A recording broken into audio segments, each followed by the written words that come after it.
Hello guys! Kamusta? Malapit na naman ang eleksyon, pipili na naman tayo ng mga leader na iluluklok natin sa bansa at ito ay ang mga senador. Ngunit ano nga ba ang mga kalidad ng mga senador na dapat nating iboto?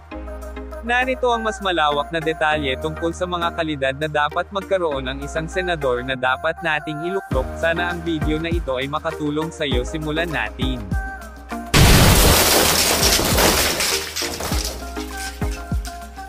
Narito ang mga kalidad na dapat mayroon ng isang senador. Hashtag mga kakayahan sa pagpapasya. Una, kritisismo. Ang isang senador ay dapat magkaroon ng kakayahan na mag-analisa ng mga datos at impormasyon upang makagawa ng mga desisyong makatwiran. Pangalawa, katapatan. Ang isang senador ay dapat magkaroon ng katapatan sa kanyang tungkulin at sa mga mamamayan na siya ay kinatawan. Pangatlo, kakayahan sa pagpapalakas ng ekonomiya. Ang isang senador ay dapat magkaroon ng kakayahan na magpalakas ng ekonomiya ng bansa sa pamamagitan ng paggawa ng mga batas na nagpapal. Hashtag pagkakaroon ng integridad. Una, kawalan ng korupsyon. Ang isang senador ay dapat magkaroon ng integridad at kawalan ng korupsyon sa kanyang tungkulin. Pangalawa, katapatan sa mga mamamayan. Ang isang senador ay dapat magkaroon ng katapatan sa mga mamamayan na siya ay kinatawan. Pangatlo, pagiging transparent. Ang isang senador ay dapat magkaroon ng pagiging transparent sa kanyang mga aksyon at desisyon. Hashtag mga kakayahan sa pakikipag-ugnayan. Una, kakayahan sa pakikipag-usap. Ang isang senador ay dapat magkaroon ng kakayahan na makipag-usap sa iba't ibang sektor ng lipunan. Pangalawa, kakayahan sa pagpapalakas ng relasyon. Ang isang senador ay dapat magkaroon ng kakayahan na magpalakas ng relasyon sa iba't ibang bansa at organisasyon. Pangatlo, kakayahan sa pagpapalakas ng komunidad. Ang isang senador ay dapat magkaroon ng kakayahan na magpalakas ng komunidad sa pamamagitan ng paggawa ng mga batas na nagpapalakas sa mga lokal na komunidad. Hashtag pagkakaroon ng kaalaman sa batas. Una, kaalaman sa konstitusyon. Ang isang senador ay dapat magkaroon ng kaalaman sa konstitusyon ng Pilipinas. Pangalawa, kaalaman sa mga batas. Ang isang senador ay dapat magkaroon ng kaalaman sa mga batas ng Pilipinas. Pangatlo, kakayahan sa pagpapalakas ng hustisya. Ang isang senador ay dapat magkaroon ng kakayahan na magpalakas ng hustisya sa pamamagitan ng paggawa ng mga batas na nagpapalakas sa sistema ng hustisya. Hashtag mga kakayahan sa pagpapalakas ng ekonomiya. Una, kakayahan sa pagpapalakas ng industriya. Ang isang senador ay dapat magkaroon ng kakayahan na magpalakas ng industriya sa pamamagitan ng paggawa ng mga batas na nagpapalakas sa mga industriya. Pangalawa, kakayahan sa pagpapalakas ng komersyo. Ang isang senador ay dapat magkaroon ng kakayahan na magpalakas ng komersyo sa pamamagitan ng paggawa ng mga batas na nagpapalakas sa mga negosyo.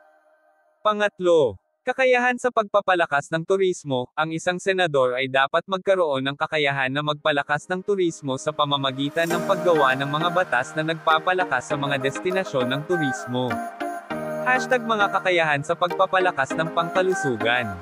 Una, pag-unawa sa mga isyu sa kalusugan. Ang isang senador ay dapat magkaroon ng pag-unawa sa mga isyu sa kalusugan, tulad ng kakulangan sa mga pasilidad sa kalusugan, kakulangan sa mga healthcare worker, at kakulangan sa mga rekurso sa kalusugan. Pangalawa, pagkakaroon ng mga solusyon sa mga isyu sa kalusugan. Ang isang senador ay dapat magkaroon ng mga solusyon sa mga isyu sa kalusugan, tulad ng paggawa ng mga batas na nagpapalakas sa mga pasilidad sa kalusugan, paggawa ng mga programa sa kalusugan para sa mga marginalized na sektor, at paggawa ng mga programa sa kalusugan para sa mga healthcare worker. Pangatlo, pagkakaroon ng mga kasunduan sa mga stakeholder sa kalusugan. Ang isang senador ay dapat magkaroon ng mga kasunduan sa mga stakeholder sa kalusugan, tulad ng mga doktor, mga nurse, mga administrador sa kalusugan, at mga pasyente.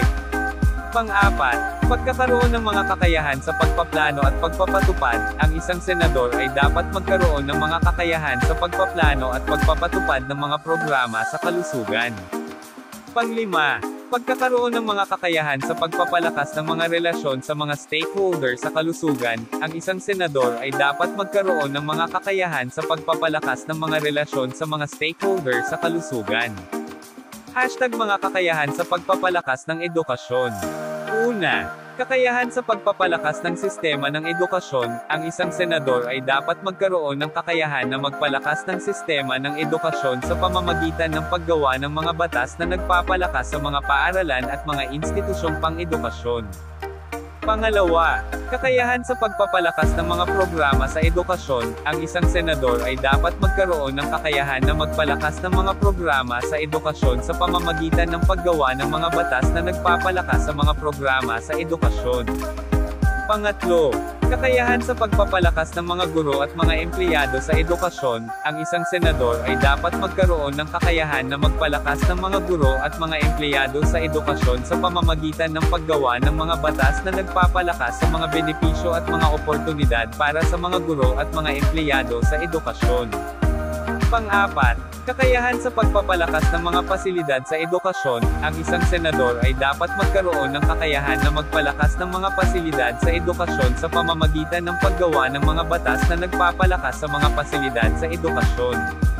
Panglima, kakayahan sa pagpapalakas ng mga programa sa edukasyon para sa mga marginalized na sektor. Ang isang senador ay dapat magkaroon ng kakayahan na magpalakas ng mga programa sa edukasyon para sa mga marginalized na sektor sa pamamagitan ng paggawa ng mga batas na nagpapalakas sa mga programa sa edukasyon para sa mga marginalized na sektor.